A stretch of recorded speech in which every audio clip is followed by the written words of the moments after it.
ज्ञान ही नयन, ज्ञान ही दर्पण और ज्ञान ही आत्मबल भूजा है। और जिसने की ज्ञान की पूजा दुनिया ने उसे पूजा है। नमस्कार, मैं Kumar Anil Anupam Indian motivational speaker and life coach स्वागत करता हूं आप सभी को अपने यूट्यूब चैनल पर। बात करने वाला हूं आज इस मोटिवेशनल वीडियो के माध्यम से अच्छाई के ज्ञान के बारे में। जी हाँ, अच्छाई का ज्ञान जहाँ से भी मिले, जहाँ से भी प्राप्त हो, जिस स्रोत से भी प्राप्त हो, हमें ग्रहण कर लेना चाहिए। या हमें अपने माता पिता या शिक्षक या गुरुजन, एक छोटे से बच्चे से भी मिले तो हमें अच्छाई का ज्ञान ग्रहण कर लेना चाहिए। क्योंकि अच्छाई का ज्ञान हमें हमारे जीवन के किसी भी मोड़ पर काम आ सकता है। और यह उस परिस्थिति में काम आता है जिस विकट परिस्थितियों में हम जूझ रहे होते हैं कि हम इस विकट परिस्थितियों से बाहर कैसे निकलें। तो अच्छाई का ज्ञान कहा गया है, good knowledge works at bad situation. जो अच्छाई का ज्ञान होता है वो बुरी हालातों, बुरी परिस्थितियों में काम करता है। इसको हम जानेंगे आज कि हमारे लिए अच्छाई का ज्ञान क्यों जरूरी है। ज्ञान हमारे लिए दो तरह का हो सकता है। जो ज्ञान होता है वो होता है एक किताबी ज्ञान और एक होता है व्यवहारिक ज्ञान। किताबी ज्ञान हमें एक प्रपत्र परीक्षा हेतु तैयार करता है, जबकि व्यवहारिक ज्ञान जो होता है हमें पूरे जिंदगी और जीवन के सार को समझाता है, व्यवहार को समझाता है। बढ़ते हैं इस मोटिवेशनल स्टोरी के तरफ। दो बाप बेटे, जी हाँ, दो बाप बेटे चोर थे। दोनों के दोनों महान चोर थे। बाप ने अपने बेटे से यह कह रखा था कि बेटा, हम लोगों का जो काम है, जो हम लोगों की ड्यूटी है, वो है चोरी। और इसके अलावा जो भी चीज़ें हैं हमारे लिए व्यर्थ है। और ये व्यर्थ की चीज़ें हमें अपने न तो माइंड में लाना चाहिए और न ही अपने जीवन में इसे ढालना चाहिए। अपने पिता के द्वारा कही हुई बात उस बेटे को भा गई थी और उसने अपने दिमाग में यह बात बैठा लिया था कि हाँ, हमें किसी भी धार्मिक ज्ञान, अच्छाई का ज्ञान, सिद्धि का ज्ञान से हमें कोई मतलब नहीं है। हमें सिर्फ एक चीज़ पे फोकस करना है, तो वो है चोरी। और इसी के कारण वे दोनों बाप बेटे चोरी किया करते थे और चोरी के कार्य को अंजाम दिया करते थे। एक दिन क्या हुआ? एक दिन हुआ कि जब वह जो लड़का था चोरी करके कहीं से आ रहा था, तो उसके पीछे पुलिस की पूरी टीम उसका पीछा कर रही थी। वो उसके पीछे दौड़ रही थी और वो भागते चला जा रहा था, भागते चला जा रहा था, भागते चले जा रहा था। तभी अचानक से उसको एक पीपल का वृक्ष दिखाई दिया और वहां पे उसने देखा कि एक महात्मा कुछ भक्तजनों को, कुछ अपने भक्तों को बैठा करके सिद्धि का, ग्रंथ का ज्ञान दे रहे हैं, अच्छाई का ज्ञान दे रहे हैं।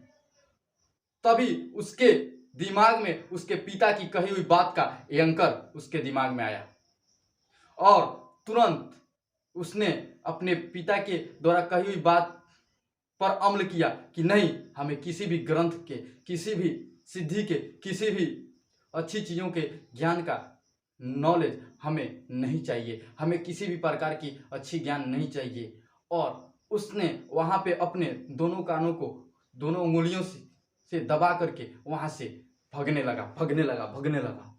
तभी अचानक से उसका जो पैर था एक पत्थर से टकरा गया। और जब उसका पैर जब पत्थर से टकराया तो जैसे ही समीप, पीपल के वृक्ष के समीप पहुंचने वाला था, वहां पे वो धड़ से गिर गया। अपने आप को बचाते हुए उस धरा पर गिरा, तब तक उसकी जो दोनों अंगुलियां थी उसके दोनों कानों से बाहर निकली और वो अपने आप को कैसे भी बचा पाया। उसी समय उस महात्मा के मुख से एक वाणी का एक जो सार था, एक वाक्य था, जो एक अच्छाई का ज्ञान था, उनके मुख बिंदुओं से निकला कि भगवान की परछाई नहीं होती है। और इसको सुनाई पड़ गया। फिर वह तुरंत उठा और फिर दोनों कानों को अपने दोनों अंगुलियों से दबाकर भागने लगा, भागने लगा, भागने लगा। जैसे वह भाग रहा था, वह चोर था, वह पुलिस से नजर बचा के भाग गया। जब वह घर पहुंचा तो यह सारी बात अपने पिता से बताई कि एक महात्मा सिद्धि का ज्ञान दे रहे थे, मैंने तो यह बात सुन ली। उन्होंने कहा कोई बात नहीं, इससे आज ही अपने दिमाग से डिलीट कर दो, कोई दिक्कत नहीं, और अपने कार्य में लगे रहो, हम देख लेंगे। और जैसे ही वह कुछ दिनों के लिए आराम फरमाने लगा, घर पे बैठ गया, क्योंकि वो बाहर नहीं जा सकता था, क्योंकि सरकार ने उसके पीछे पुलिस की पूरी टीम लगा दी थी। तो जब एक दिन एक व्यक्ति उसके घर पहुंचा और वह एक काली माता का रूप धारण किए भैंसे पे बैठा हुआ था, और उसने सोचा कि मैं अगर काली का रूप धारण करके जाता हूं और इसे दैव्य शक्तियों द्वारा इसे डराऊंगा, तो यह जो चोरी का सामान है मुझे दे देगा, और दूसरा फायदा मुझे यह होगा कि सरकार द्वारा जो इनाम लगाया गया है 50,000 रुपये का, वो मुझे प्राप्त हो जाएगा। और यही मनोकामना को लेकर के, इसी बात को दिमाग में बैठा करके वह व्यक्ति काली का रूप धारण करके भैंसे पे सवार होकर के उसके द्वार पे पहुंचा, उस चोर के द्वार पे पहुंचा। उस समय उसका पिता जो था कहीं चोरी करने गया था, वह घर पे था। समय अंधेरा का था, पूरा डार्कनेस फैला हुआ था। तभी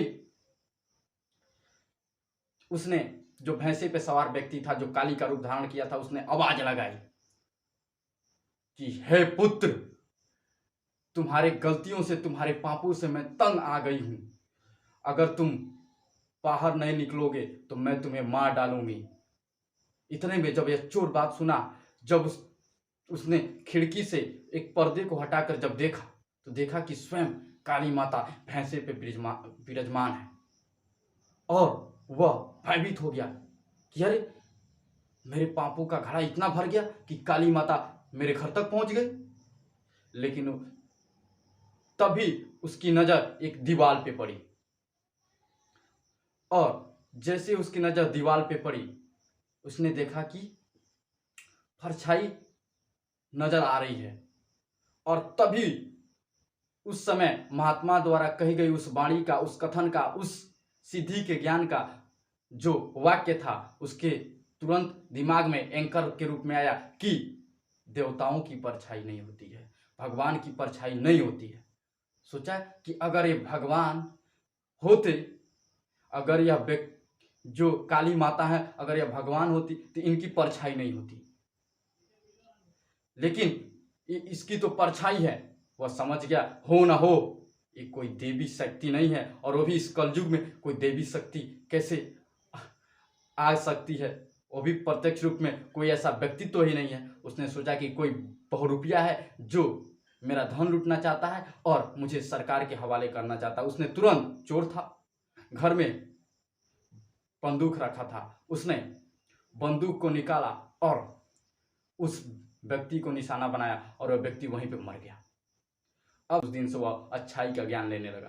तो इस कहानी से, इस मोटिवेशनल स्टोरी से हमें यही शिक्षा मिलती है कि अच्छाई का ज्ञान हमें जहाँ से भी प्राप्त हो, ग्रहण कर लेना चाहिए, क्योंकि यदि हम अच्छाई का ज्ञान ग्रहण करते हैं तो हमारे जीवन के किसी भी मोड़ पर काम आ सकता है।